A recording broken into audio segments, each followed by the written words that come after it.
تذكر يوما كنت تعانق دمعة الفكر تناجي الله في صبر وترجو رحمة تسري. کہ جو ہم لفظ قبر کہتے ہیں ہمارے عرف میں تو ایک گڑھے کا نام قبر ہے، لیکن حقیقتاً یاد رکھیں کہ قبر اس مقام کا نام ہے کہ جس میں انسان عالم برزخ میں رہتا ہے. عالم برزخ آپ کو بتایا تھا کہ جب انسان کا انتقال ہوتا ہے اس وقت سے لے کر اور بروز قیامت اٹھنے تک یہ درمیان کا جتنا بھی وقفہ ہے، جتنا بھی ٹائم پیریڈ ہے، اس کو عالم برزخ کہا جاتا ہے. اس عالم برزخ میں انسان جس مقام پر رہے گا وہ اس کے لیے قبر کہلاتی ہے، چاہے اب وہ گڑھے کی شکل میں ہو یا کسی کو آپ نے سمندر میں ڈال دیا تو وہ سمندر اس کے لیے قبر ہے. اگر کوئی شیر کے پیٹ میں چلا گیا، شیر نے اس کو کھا لیا تو شیر کا پیٹ اس کے لیے قبر ہے، اور وہیں پر عذاب و ثواب کا سلسلہ جاری و ساری ہو جاتا ہے. لیکن نہ شیر عذاب محسوس کرتا ہے، نہ آپ اس مردے کی چیخیں سن سکتے ہیں، بلکہ اللہ تبارک و تعالیٰ کا یہ ایک عجیب نظام ہے کہ عقل کی رسائی وہاں تک نہیں ہو سکتی ہے. اس کو سمجھانے کے لیے اکابرین نے اس طرح بیان فرمایا کہ یوں سمجھ لیں جیسے آپ کسی سوئے ہوئے شخص کے پاس بیٹھ جائیں اور وہ شخص کو خواب دیکھ رہا ہو، تو وہ خواب میں مثال کے طور پہ کوئی اس کو مار رہا ہے، اس کو کاٹ رہا ہے، پیٹ رہا ہے، وہ ایک اذیت برداشت کر رہا ہے، محسوس کر رہا ہے، لیکن جو سائیڈ میں بیٹھا ہوا اسے کچھ پتہ نہیں چلتا کہ کیا ہو رہا ہے، اور ظاہری بدن پہ بھی نظر نہیں آتا، لیکن وہ سویا ہوا شخص تمام تکلیفات محسوس کر رہا ہے. یہی وجہ کہ جب ہم اٹھتے ہیں تو اپنے بدن کو دیکھتے ہیں، کچھ بظاہر نہیں لگتا، لیکن جب ہم خواب میں ہوتے ہیں تو ساری تکلیفیں محسوس ہو رہی ہوتی ہیں. تو اسی طریقے سے یہ جو مردے پر ایک عذاب طاری ہوگا، یہ ایسا نہیں ہے کہ خواب کی ہی مثل ہوگا، بلکہ حقیقی طور پہ عذاب ہوگا، لیکن وہ عذاب نہ میں اور آپ دیکھ سکتے ہیں، نہ وہ جس جانور کے اندر ہے یا جس جگہ پر ہے وہ مقام یا وہ جانور وغیرہ اس عذاب کو محسوس کرے گا. بلکہ وہی بات ہے کہ یہ اللہ کے رازوں میں سے ایک راز ہے کہ تعلق روح بدن کے ساتھ قائم کر دیا جاتا ہے، اور جو عذاب ہوتا ہے وہ روح اور بدن دونوں پر ہو رہا ہوتا ہے، لیکن اطراف میں کسی چیز کو عذاب محسوس نہیں ہوتا، صرف وہ مردہ ہی اس عذاب کو محسوس کر رہا ہوتا ہے. کہ جب انسان مر جاتا ہے تو ایسا نہیں ہے کہ اس کی روح کا تعلق مکمل طور پر منقطع ہو جائے. دنیا میں ایک تعلق وقتی طور پہ منقطع ضرور ہوتا ہے، لیکن پھر وہ تعلق دوبارہ قائم ہوتا ہے. لیکن وہ تعلق اس طرح قائم نہیں ہوتا جیسے زندگی میں انسان کے جسم اور روح کا تعلق ہوتا ہے، کہ زندگی میں یعنی دنیا کے اندر تو پوری کی پوری روح گویا کہ انسان کے اندر ہوتی ہے اور وہ بالکل آپ کو جیسے زندہ نظر آتا ہے، لیکن مرنے کے بعد اس روح کا کچھ تعلق ایسا بدن کے ساتھ قائم ہوتا ہے کہ وہ مکمل طور پہ اندر سرایت تو نہیں کرتی ہے، لیکن انسان اس کے اس تعلق کی وجہ سے ایک قسم کی حیات اور زندگی پا جاتا ہے، اور اسی زندگی کی وجہ سے وہ عذاب کا الم اور درد محسوس کرتا ہے اور نعمتوں کی لذت کو محسوس کرتا ہے. تو ہم آپ کی خدمت میں شرع عقائد کی عبارت عرض کر رہے تھے کہ جو علماء اسلام کے عقائد ہیں کہ مرنے کے بعد روح کا تعلق کس طرح کا مردے کے ساتھ قائم ہوتا ہے. تو اس میں انہوں نے ارشاد فرمایا کہ بے شک یہ بات بالکل جائز ہے، یعنی اس کا عقیدہ رکھنا چاہیے کہ اللہ تبارک و تعالی مردے کے تمام یا اس کے بعض اجزاء میں زندگی کی ایک نوع پیدا کر دیتا ہے، ایک قسم پیدا کر دیتا ہے، اور اس کی مقدار اتنی ہوتی ہے کہ وہ کم از کم عذاب کے الم کو اور نعمتوں کی لذت کو محسوس کر سکے. اور کہتے ہیں کہ اس سے یہ لازم نہیں آتا کہ پوری کی پوری روح بدن میں لوٹا دی جاتی ہے، اور یہ بھی لازم نہیں آتا کہ جب روح کا تعلق بدن سے قائم ہوا تو وہ چاہیے کہ مردہ اٹھ کے حرکتیں کرنا شروع کر دے اور بے قراری اور اضطراب کا اظہار کرے، کیونکہ وہ ایک ایسا تعلق قائم ہوتا ہے کہ مکمل روح اندر آتی بھی نہیں ہے. جیسے بھی ہمارے اندر روح ہے تو ہاتھ ہلا سکتے ہیں، اٹھ سکتے ہیں، دائیں بائیں دیکھ سکتے ہیں، تو ایسا تو نہیں ہے کہ پوری کی پوری روح اس مردے کے اندر چلی جائے، تو پھر تو وہ اسی طرح حرکتیں کرتا ہے جیسے ایک زندہ آدمی کرتا ہے. لہذا وہ فرماتے ہیں کہ وہ تعلق بس اتنی مقدار کا ہوتا ہے کہ جس تعلق کی بنا پر مردہ عذاب کے الم اور نعمت کی لذت کو محسوس کر سکے. یہی وجہ ہے کہ مردہ اٹھ کے نہیں بیٹھتا، وہ حرکت نہیں کرتا، وہ اضطراب میں مبتلا نہیں ہوتا. تو کہتے ہیں کہ اس سے لازم نہیں آتا کہ روح بدن کی طرف مکمل طور پہ لوٹا دی جاتی ہے اور یہ کہ وہ حرکت کرے اور اضطراب کرے، اور اسی طریقے سے یہ بھی لازم نہیں آتا کہ عذاب کا اثر اس پر نظر آئے. ہم بھی دیکھتے ہیں تو عذاب کا اثر نظر نہیں آتا، بالکل مردہ جیسا پڑا ہے ویسے ہی پڑا ہوا ہے. حتیٰ کہ یہ کہتے ہیں کہ جو پانی میں ڈوب گیا اور جو حیوان کے پیٹوں کے اندر چلا گیا اور وہ ہواؤں کے اندر اڑ رہے ہیں، اس پر بھی عذاب ہو رہا ہوتا ہے، اگرچہ خود پرندوں کو پتہ نہیں چلتا اور جانوروں کو پتہ نہیں چلتا، عذاب ہو رہا ہوتا ہے۔ تو یہ آپ تھوڑا سا غور و تفکر کریں گے تو ایک صحیح تصور آپ کے ذہن میں قائم ہو جائے گا کہ زندگی میں مکمل طور پہ روح بدن کے اندر ہوتی ہے، تو لہٰذا انسان حرکت بھی کرتا ہے، باتیں کر رہا ہوتا ہے اور سب معاملات ہوتے ہیں، لیکن جب یہ روح مکمل طور پہ باہر نکلتی ہے وہ مر جاتا ہے۔ اب اس کے بعد پھر اس روح کا تعلق بدن کے ساتھ اتنا بس قائم کر دیا جاتا ہے کہ وہ عذاب برداشت کرے، عذاب محسوس کرے، نعمتوں کی لذت محسوس کرے، بس اس سے زیادہ تعلق نہیں ہوتا۔ اگر اس سے زیادہ تعلق ہوتا کہ پوری کی پوری روح ہی لوٹا دی جاتی تو بالکل وہ بعینی زندہ انسانوں کی طرح حرکتیں شروع کر دیتا۔ اس چیز کو اچھی طرح آپ ذہن میں رکھیں۔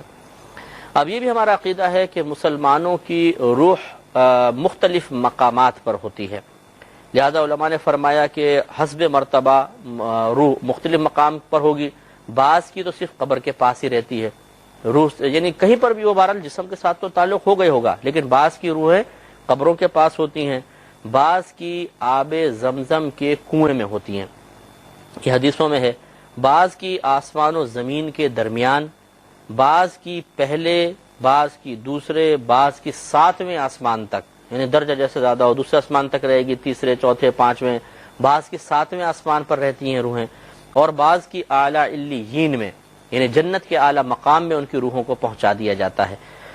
تو اس کے سلسلے میں علامہ جلال الدین سیوطی رحمۃ اللہ علیہ نے اپنی مشہور کتاب جو احوال برزخ کے بارے میں ہے، شرح الصدور بشرح حال الموتى والقبور، اس میں بہت ساری کتب حدیث سے حدیثیں جمع کی ہیں، وہ میں چند حدیثیں آپ کی خدمت میں عرض کرتا ہوں تاکہ ہمیں معلوم ہو کہ جو یہ ہم نے عقیدہ رکھا ہے یہ کوئی اپنے پاس سے وضع کردہ نہیں ہے، بلکہ ہمارے نبی کریم صلی اللہ علیہ وسلم نے اس کی اطلاع دی ہے۔ چنانچہ شرح الصدور صفحہ نمبر 262 263 پر یہ حدیث پاک حضرت ابن عمر رضی اللہ تعالی عنہ سے مروی ہے، وہ کہ فرماتے ہیں کہ بے شک انسان جب قبر میں رکھا جاتا ہے تو صبح اور شام اس کی قبر میں اس کے جنت یا اس کے دوزخ کا ٹھکانہ پیش کیا جاتا ہے۔ مطلب کہنے کا یہ ہے کہ جب مردہ قبر میں رکھا جاتا ہے تو جنت کی کھڑکی بھی اس کو دکھائی جاتی ہے، کھول دی جاتی ہے، تو صبح و شام وہ جنت کے نظارے کرتا ہے اگر نیک پرہیزگار مسلمان ہے تو، اور یا صبح و شام جہنم دکھایا جاتا ہے اگر کافر، منافق یا مشرک وغیرہ ہے تو۔ اس میں اشارہ اس طرف ہے کہ انسان کی روح جو ہے وہ اس کی قبر کے پاس رہتی ہے، تو وہ ان تمام چیزیں ملاحظہ کر رہا ہوتا ہے۔ اس طرح شرح الصدور صفحہ نمبر 237 پر ارشاد فرمایا، حضرت علی رضی اللہ تعالیٰ عنہ اس کے راوی ہیں، آپ فرماتے ہیں کہ ارواح المؤمنین فی بئر زمزمہ، کہ مومنین کی روحیں آب زمزم کے کنویں میں ہیں، یعنی زمزم کے کنویں میں ہیں۔ تو یہ بھی حدیث پاک پہ چونکہ آیا، ہمارے نبی کریم نے اطلاع دی، اس پر ہمارا ایمان ہونا چاہیے۔ اسی طرح صفحہ نمبر 236 پر مغیرہ بن عبداللہ رضی اللہ تعالی عنہ سے یہ روایت ہے، یہ کہتے ہیں کہ بے شک روح جب بدن سے نکلتی ہے تو وہ آسمان اور زمین کے درمیان رہتی ہے، حتی یرجع الی جسدہ، حتی کہ اسے اس مردے کے بدن کی طرف لوٹایا جائے گا، یعنی اس میں اشارہ کر دیا کہ زمین و آسمان کے درمیان ہے۔ صفحہ نمبر 235 پر حضرت ابو ہریرہ رضی اللہ تعالی عنہ سے یہ حدیث پاک مروی ہے کہ نبی کریم صلی اللہ علیہ وسلم نے ارشاد فرمایا، ان ارواح المؤمنین فی السماء السابعۃ ينظرون الی منازلہم فی الجنہ، کہ بے شک مومنین کی روحیں 7ویں آسمان میں ہیں، وہ جنت میں اپنے مقامات کو دیکھ رہے ہیں، یعنی 7ویں آسمان سے ان کو جنت نظر آتی ہے، وہ جنت میں اپنے مقامات دیکھ رہے ہوتے ہیں۔ اس میں نبی کریم صلی اللہ علیہ وسلم نے مومنین کی ارواح کو 7ویں آسمان پر قرار دیا۔ ابو داؤد شریف میں ہے، سنن ابو داؤد میں حدیث نمبر 2520 ہے، حضرت ابن عباس رضی اللہ تعالی عنہ اس کے راوی ہیں۔ یہ فرماتے ہیں کہ نبی کریم صلی اللہ علیہ وسلم نے ارشاد فرمایا کہ جب تمہارا کوئی بھائی دنیا سے رخصت ہو جاتا ہے تو اللہ تبارک و تعالی ان کی روحوں کو سبز پرندوں کے پیٹ میں رکھ دیتا ہے، سبز پرندوں کے پیٹ میں، اور وہ جنت کی نہروں پر اڑتے ہیں، اس کے پھلوں میں سے کھاتے ہیں اور اس کی قندیلوں پر بیٹھتے ہیں، وہ قندیلیں کہ جو عرش کے سائے کے تحت لٹکی ہوئی ہیں۔ تو یہ اس میں اشارہ کر دیا کہ بعض لوگوں کی روحیں جنت میں پہنچائی جاتی ہیں اور جنتی پرندوں کے پیٹ یا پوٹے کے اندر ان کو رکھ دیا جاتا ہے، اور جنتی پرندے اڑتے ہیں تو گویا کہ وہ روح بھی اس کے ساتھ سیر کر رہی ہوتی ہے۔ اور اسی طرح شرح صحیح مسلم جو امام نووی رحمۃ اللہ علیہ کی تصنیف ہے، اس کی جلد نمبر 2 صفحہ نمبر 286 پر آپ ایک حدیث کی شرح کرتے ہوئے جس میں رفیق الاعلی کا لفظ استعمال ہوا تھا، یہ کہتے ہیں کہ صحیح یہ ہے اور وہ جس پر جمہور متفق ہیں کہ مراد رفیق اعلیٰ کے ساتھ، یعنی رفیق اعلیٰ مانے اعلیٰ ساتھی، ان سے مراد کون ہے؟ کہتے ہیں وہ انبیاء علیہ السلام ہیں جو اعلیٰ علیین میں رہتے ہیں۔ تو یہاں تک آپ نے دیکھا کہ تمام ان حدیثوں سے یہ عقیدہ ثابت ہے۔ اب ان میں یہ نہیں ہے کہ بعض کی روح ادھر بعض کی روح ادھر، یہ ذرا عوام اچھی طریقے سے اس بات کو آپ لوگ یہ ذہن میں رکھیے کہ نبی کریم صلی اللہ علیہ وسلم نے مطلقاً فرمایا مومنین کی روح آب زمزم کے کنویں میں ہے، مومنین کی روح 7ویں آسمان پر ہے۔ تو اب ان حدیثوں میں بظاہر ٹکراؤ نظر آتا ہے، کہیں تو سرکار فرما رہے ہیں آب زمزم میں، کہیں فرماتے ہیں قبر پہ ہیں، کہیں فرما رہے ہیں 7ویں آسمان پر ہے، کہیں فرماتے ہیں جنت کے سبز پرندوں کے پوٹوں میں ہیں۔ تو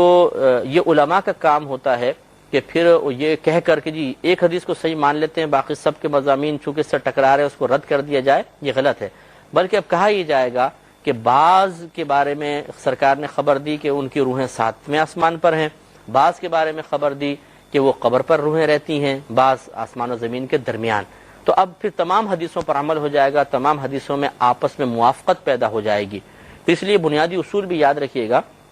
کہ اگر دو احادیث کے مضامین آپس میں بظاہر ٹکرا رہے ہوں تو ہمیں اس طرح کا مفہوم اور معنی اخذ کرنا لازم ہوتا ہے کہ دونوں حدیثوں پر عمل ہو جائے، دونوں حدیثیں اپنے مقام پر صحیح ہو جائیں۔ ایسا نہیں کہ ایک حدیث کو صحیح مان کے دوسرے کو غلط قرار دے دیں یا دوسرے کو صحیح مان کر پہلے کو غلط قرار دے دیں، یہ مناسب طریقہ نہیں ہوتا ہے۔ لہٰذا یہ نتیجہ یہ نکلا کہ یہ عقیدہ رکھنا ہوگا کہ مومنین کی ارواح مختلف مقامات پر ہوتی ہیں۔ لیکن اس کے مقابلے میں یاد رکھیے کہ جو کافر کی روح ہوتی ہے، مشرک کی روح ہوتی ہے، جس کو معذب روح کہتے ہیں، معذب مانے جس پر عذاب نازل ہو رہا ہے، یہ جیسے کہ آپ نے حدیث میں سنا تھا مسند امام احمد بن حنبل میں کہ اللہ تعالیٰ فرماتا ہے کہ اس کو 7ویں زمین کے نیچے پہنچا دو، مقام سجین میں پہنچا دو، تو وہ روحیں مقید ہوتی ہیں اور یہ باہر نہیں نکل سکتی، بالکل اپنے مقام پہ مقید ہو کر ان کا تعلق بدن سے ضرور ہوگا اور عذاب وغیرہ یہ برداشت کرتے رہیں گی، اور جسم بھی اس مردے کا عذاب برداشت کر رہا ہوگا، چاہے مردے کو جلا دیا جائے، اس کے اجزاء چاہے جلا کے راکھ بنا کر اڑا دی جائے، لیکن اس کے باوجود روح اور بدن کا تعلق قائم رہتا ہے اور وہ عذاب محسوس کرتا رہے گا۔ تو معلوم یہ ہوا کہ کفار، مشرکین، منافقین کی روحیں اس طرح نہیں ہے کہ وہ پوری دنیا میں گردش کر رہی ہوں، بلکہ ان کو تو مقید کر دیا جاتا ہے۔ مومنین کی ارواح سیر کرتی ہیں آسمان و زمین میں، جیسے کہ ابھی ہم حدیثیں عرض کرتے ہیں، لیکن کافر کی روح معذب روح ہوتی ہے، وہ اپنے مقام پہ بند رہتی ہے۔ اس سے یہ بھی نتیجہ نکل آیا کہ جو بدروح کا تصور ہے کہ جو بری روحیں آ جائیں گی، بدروح آ جائے گی، اور مطلب ہم نے سایہ سا دیکھا وہ روح کا سایہ تھا، بری روحیں ہیں، کہیں ایسا نہیں ہوتا کہ وہ گندی روح کبھی باہر نکل ہی نہیں سکتی، وہ اپنے مقام پر بند ہوتی ہے۔ ہاں یہ ہو سکتا ہے کہ وہ جن ہوں اصل میں اور آپ اس کو روح کا تصور لے کے بیٹھے ہوئے ہیں، تو آپ کے ذہن میں روح کا تصور آ جائے۔ وہ جنات تو ہو سکتے ہیں، لیکن جتنی بھی بری ارواح ہے ان کو کہیں گھومنے کی اجازت نہیں ہوتی ہے، یہ ایک مقام پر بند ہوتی ہے۔